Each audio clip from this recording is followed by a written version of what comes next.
देखिए, 11 जुलाई को थाना औद्योगिक क्षेत्र स्थित शिखरजी धाम जो एरिया है, वहाँ पर जीत सिंह चौहान, जो कि LIC एजेंट का काम करते हैं, उनके घर पर उनका बेटा हर्षराज सिंह मौजूद था।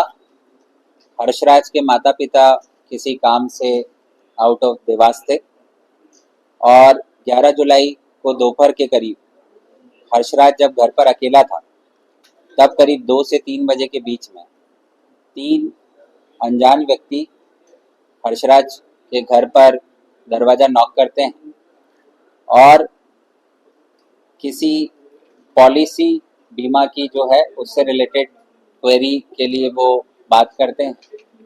हर्षराज के द्वारा जवाब दिया जाता है कि उनके पिताजी जो कि बीमा का काम करते हैं वो अभी घर पर मौजूद नहीं है। उसके पश्चात वो तीनों अज्ञात व्यक्ति पानी पीने का बहाना लेते हैं और मौका पाते ही फोर्सफुली घर के अंदर प्रवेश करते हैं। तीनों अज्ञात बदमाशों के हाथ में चाकू और एयरगन था, जिसको उन्होंने पिस्टल के रूप में उसकी मदद से डराने की हर्षराज को कोशिश की, जिसके बाद हर्षराज को एक सीमित समय तक बंधक बनाया और घर में जितने भी स्वर्ण आभूषण थे प्लस कुछ मोबाइल फ़ोन, ये सारा संपत्ति लूट कर ये तीनों अज्ञात बदमाश फरार हुए थे। घटना की सूचना 11 जुलाई को रात के समय थाना औद्योगिक क्षेत्र को मिली। शुरुआत में हर्षराज काफ़ी सदमे में थे। हिम्मत जुटाकर वो थाने पर आए और पुलिस को इसकी सूचना दी। सूचना के उपरांत जिस प्रकार की कहानी हर्षराज ने बताई, प्रथम दृष्टया ये 3 अज्ञात बदमाशों के द्वारा लूट का मामला प्रतीत होने से BNS की धारा 309 के तहत मामला पंजीबद्ध किया गया, टीमें गठित की गई और कैमरा और साइबर की टीम दोनों पैरेलली इसमें लगी। लगातार 11 दिनों तक औद्योगिक क्षेत्र की टीम CSP देवास और एडिशनल SP सिटी के ओवरऑल मार्गदर्शन में लगी रही। कैमरों की मदद से जो लूट की घटना कारित करने वाले तीनों व्यक्ति थे, उनके हुलिया पुलिस को मिले। उन हुलियों के आधार पर पुलिस आगे बढ़ी, तीनों व्यक्तियों को चिन्हित किया और इसमें फर्दर जब पूछताछ आई, जैसा कि हमने शुरुआत में बताया कि बीमा की पॉलिसी को लेकर उन्होंने दरवाज़ा खटखटाया था, जो यह इंगित करता था कि जो आरोपी हैं वो कहीं ना कहीं फरियादी की पहचान वाले हैं। ये एक महत्वपूर्ण कड़ी साबित हुई और इसी कड़ी के आधार पर इस पूरी घटना को पुलिस ने ट्रेस किया, जिसमें निकल कर ये सामने आया कि पूरी वारदात का मास्टरमाइंड नवीन सोनी नामक व्यक्ति है और नवीन सोनी अच्छी तरीके से इस बात से परिचित था कि फरियादी के माता पिता आउट ऑफ देवास हैं। नवीन सोनी खुद जो जीत सिंह चौहान जो बीमा का काम करते हैं, उनका फैमिली फ्रेंड भी है और उनकी पॉलिसी धारक भी है। तो नवीन सोनी ने ये पूरी वारदात की प्लानिंग की थी और उसने 3 व्यक्तियों को लूट की घटना करने के आशय से फरियादी के घर पर भेजा था।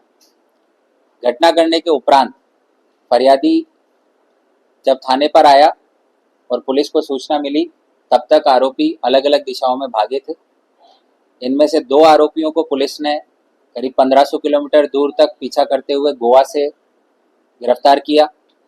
इसी प्रकार एक आरोपी को जबलपुर तक पीछा करते हुए गिरफ्तार किया गया है।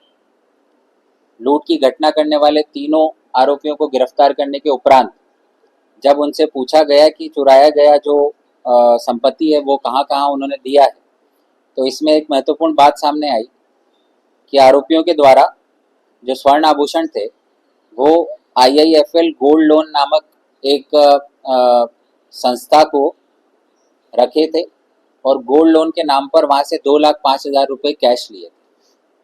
उक्त संस्था के मैनेजर शिवम पिता अनिल खत्री ने बिना बिल के इस लूटे गए स्वर्ण आभूषण को ग्रहण करते हुए गोल्ड लोन दिया।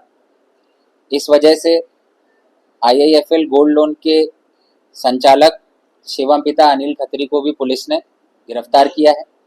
इसी प्रकार से कुछ आभूषण इनके द्वारा इंदौर में शमी पिता अशोक सोनी, जो कि विद्या पैलेस बड़ा बांगरदा इंदौर का रहने वाला है, उनको भी दिए थे। वहां से भी बचा हुआ स्वर्ण आभूषण पुलिस ने बरामद किया और शमी पिता अशोक सोनी को भी लूटे गए स्वर्ण आभूषण बिना बिल के, बिना दस्तावेजों के अज्ञात लोगों से लेने के आरोप में पुलिस ने गिरफ्तार किया है। इस प्रकार से 11 जुलाई को हुई ये लूट की वारदात को 11 दिन के भीतर औद्योगिक क्षेत्र की पुलिस टीम ने 3 आरोपी को 1500 किलोमीटर दूर गोवा और जबलपुर के अलग अलग स्थानों पर दबिश देकर पकड़ा। मास्टरमाइंड नवीन सोनी को भी गिरफ्तार किया जा चुका है। स्वर्ण आभूषण जहां पर गिरवी रखकर गोल्ड लोन लिया गया था, IIFL गोल्ड लोन के संचालक को भी पुलिस ने गिरफ्तार किया है। साथ ही इंदौर में जिस व्यक्ति को इन्होंने स्वर्ण आभूषण बचे हुए दिए थे, उसको भी पुलिस ने गिरफ्तार किया है। इस प्रकार से 11 दिवस के भीतर 3 लूट करने वाले मुख्य आरोपी, 1 मुख्य षड्यंत्रकर्ता और 2 लोग ऐसे जो कि स्वर्ण आभूषणों को लेकर पैसा दिए थे। इस प्रकार से कुल 6 आरोपियों को पुलिस ने गिरफ्तार किया है। लूटा गया संपूर्ण मशरूका, संपूर्ण संपत्ति पुलिस ने बरामद की है। अग्रिम विवेचना जारी है। अभी इनके आपराधिक रिकॉर्डों के बारे में भी तस्दीक की जा रही है। माननीय न्यायालय के समक्ष पेश किया जाकर PR पर लेकर अग्रिम विवेचना इसमें की जाएगी।